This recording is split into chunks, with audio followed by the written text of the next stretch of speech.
Good evening, everybody, and thank you so much for tuning in to watch Imogen and myself talking about the importance of executive function approaches within the classroom. So I'm joined today by Imogen, and she is going to be, she's our teacher training expert, and she's going to be kind of just giving us some insights into why it's so important to have an executive function lens within the classroom. So Imogen, handing over to you, just give us a little bit of a background into you, why you're interested in executive functions and what you're trying to achieve with this work. So my name's Imogen, and I've been a teacher for around 10 years now, and worked as a TA previously to that. So I've been pretty in the education system for a while now. And yeah, I'm also an educational consultant, and yeah, help to create science units and PSHE units. And I have come to realize over my time teaching that executive functions underpin absolutely everything in the classroom, like everything from just being able to sit still in the class and listen and not put your hand up when you're not supposed to, following instructions, bringing tools to class, punctuality, to then the academic, the essay writing, the self-assessments, the revision, the exams, everything. And I found that before I worked for Connections in Mind, I found that I was sort of working on these things that the children needed, but didn't have a sort of language for it. So finding Connections in Mind and going, oh, okay, so that's what this is called, and that's what this is called. Oh, that's where the emotional regulation works. That's where inhibition control. That's amazing to know. So yeah, everything. And then we think of post school as well. We think of the things that we put on our CVs. It's all about executive function, so we can't get away from them. They're everywhere. It's a good thing. No, absolutely. And it sounds like, that light bulb moment that you had that we talk about all the time, it is just so powerful when people who are passionate about helping young people to be the best that they can be and can see the bottlenecks that get in the way of their success. They can see there's something going on. When they suddenly have a language to talk about those things amongst their colleagues, but also with the young people, it really just opens that door, doesn't it? To be able to say, okay, this is a skills deficit that you've got here. You're not a bad person because you struggle to manage your time or to inhibit your responses, to regulate your emotions. That doesn't make you bad. It just means you haven't learned how to do that yet. Just the same as like learning how to speak French or play tennis or ride a bike. It's exactly the same cognitive process we need to go through in order to do that. So when you're trying to explain it to other teachers, when you're sitting in the staff room on break time and you're like, trying to explain about executive functions, just tell us a bit more about what you'd say to someone who hadn't really heard about them before, who wanted to know more. I think we start with the teacher leading it. Like in the staff room, the teachers are always talking about this child not being able to do this, or this child doing this, or this child doing this. So it's quite easy to sort of lead on from that. And again, going back a little bit to the language, it's so hard to sort of adjust our minds to using different words and using different languages to describe things. And I think we've been trying to get away from quite negative language to describe the child that won't sit down, or the child that calls out, and so to be able to go, well, actually, that's not them being lazy. That's sort of that's maybe task initiation that they're struggling with, or memory, working memory problems that they're struggling with. That's their challenge. So it's quite easy to discuss it with teachers because they know so much already. They just don't have the language to put to it. So yeah, that's how I would go. I'd be like, no, let's get some synonyms for that. That's not actually what it is. So be a conversation like that. Brilliant. Yeah, because I think that's the thing, isn't it? The work that we do with the executive function, this isn't something new. These are the challenges that every teacher faces in their classroom, but they're not quite sure how to tackle it, because as a culture, we see these things as like easy things that part to do with your character or your personality. We don't see them as skills. And so it's kind of redressing that balance and helping teachers to kind of almost just have this, this aha moment and be like, oh, okay, so the reason they call out in class isn't because they're being naughty willfully, it's because they actually just can't hold the information in their head. They're so desperate to share that they understand that they can join in, but they can't hold the information in their head long enough to help them to engage and put their hand up and wait. And so something so simple as putting in a process where the young person is invited and encouraged to write down a thought that they might have, or note it down in kind of like a doodle that helps them to remember what they were going to say, or something like that, on a whiteboard or in a notepad or something like that, to help build on that understanding that this is a working memory issue. Because if we're trying to diagnose it as people who helping young people in the classroom, whether it's a TA or a teacher, we're trying to diagnose it. Often we get the wrong mark, and we're kind of trying to have a strategy or a solution that's not really actually helping. Whereas the executive function approach can really help, like really work out what's going on for that child and be like, okay, working memory there. Or maybe it's a response inhibition piece, is that they're just so excited about what they've got to say, and they can hold it in their memory, but they just want to share it because they just want to get that feeling of like recognition and so on and so forth. So it's not to do with their working memory. And then again, it might be something different, be like hold on to that emotion, learn how to regulate that emotion, all of those things. So having this language to talk about it with a young person, you can then start unpacking what's going on. Is it a working memory issue? Is it an emotional regulation issue? Is it a response inhibition issue? And if so, let's try to work out a strategy that works for you, that really suits the challenge that you're facing. Yeah, it really empowers the children to have that shared language. I mean, it's very difficult to communicate when one doesn't speak the same language. You have to learn that shared language together. And it's not just for the teachers to discuss, it's for you to discuss with the pupils. And then, if you've got other adults within the classroom, you've got then another, so if a TA is taking a child and working with them, sometimes it's difficult for them to communicate what exactly happened. Oh, they just didn't get down and start writing it. Oh, they just wouldn't sit still. And then if you're giving these very relatively simple terms to what they are, like okay, well, let's discuss what that is. It's so much easier to discuss and to then support the children through that discussion. It's a really empowering thing to have that shared language, and positive. Yeah, really positive, because it's then a skill that you haven't developed yet, rather than you're a bad person, or that's a character flaw, or you're just a bit lazy, that's just you. That can be so damaging over the long term, to hear that kind of the feedback from the adults around us.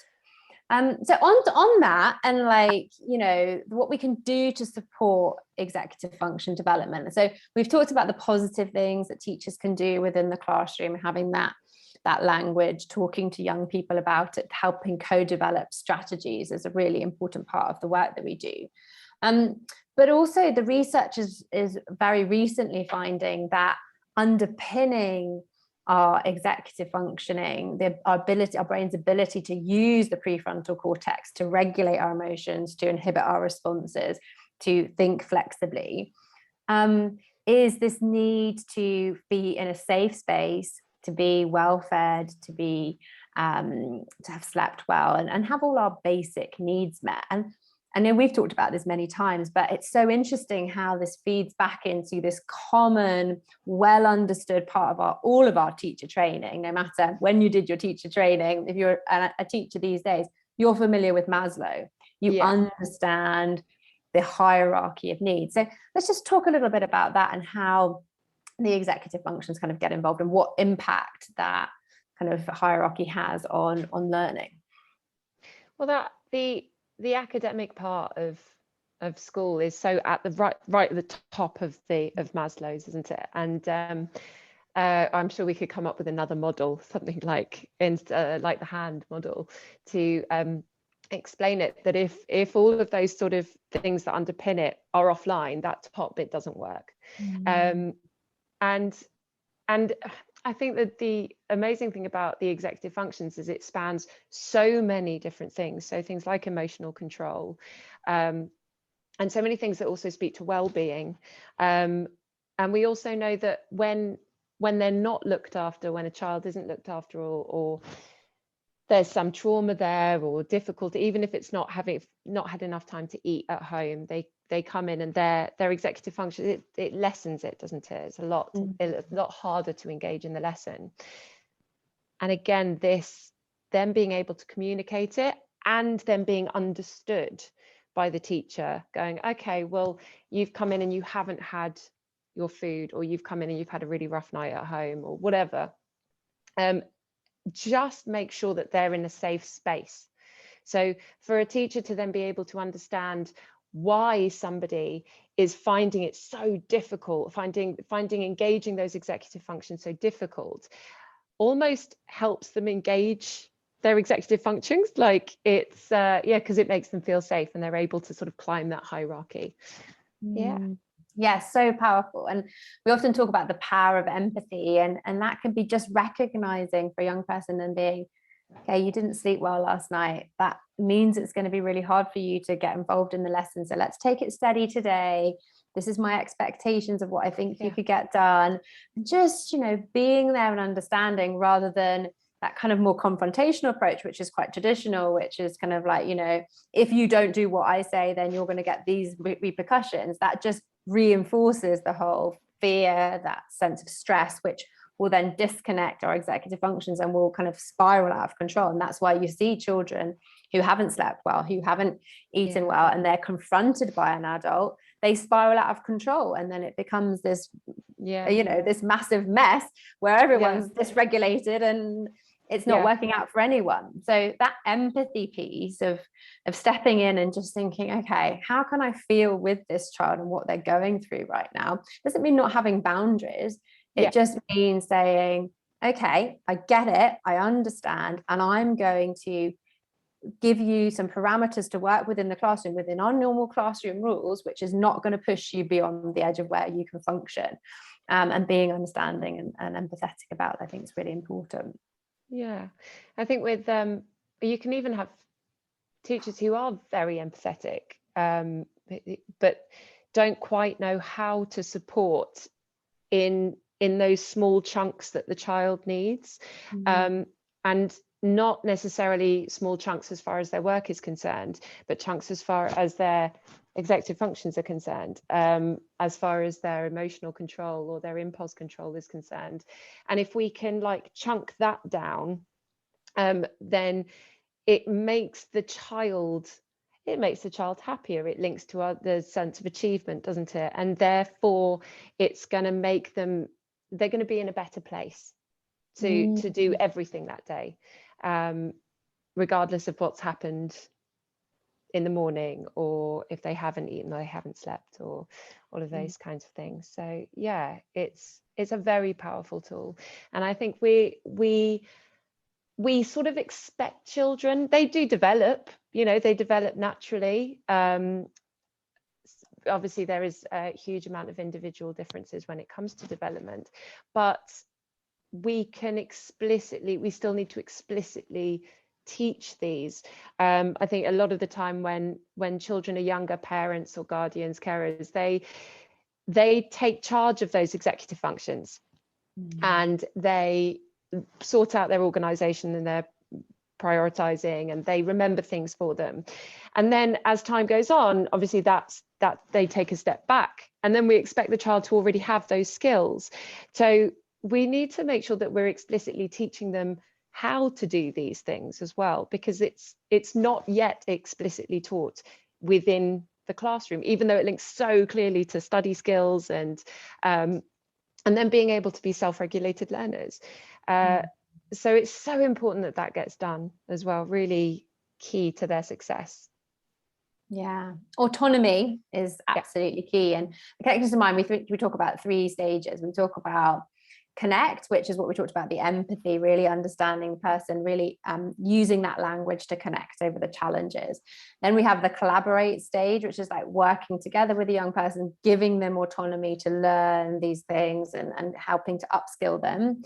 And then there's a support stage, because what we know from the neuroscience is this isn't something you're going to learn overnight. Yes, it might be easy for you, it might be easy for someone who sits next to them in class, but if they haven't developed this skill yet, just like any other skill, it's going to take at least 60 iterations of performing that habit before it becomes embedded, before it becomes second nature.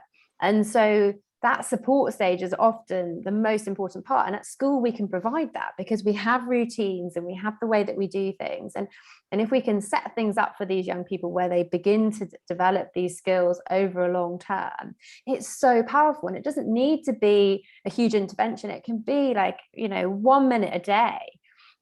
Over time, and suddenly, but over time, this child is then developing, and then, within 6 months, they're unrecognizable from the child before, because they're able to regulate, they're, feeling more in charge of their own learning and feeling more empowered as a learner. The learning curve is so steep, is really steep. If once you get those quite fundamental things even just started, they just fly.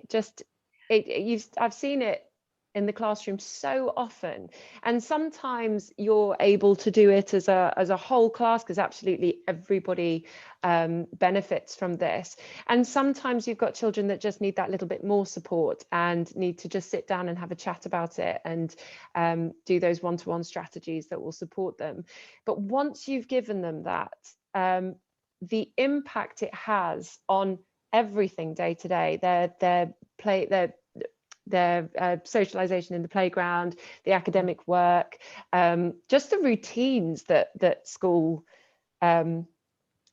sort of has every day, it shows an absolutely enormous difference, like really big.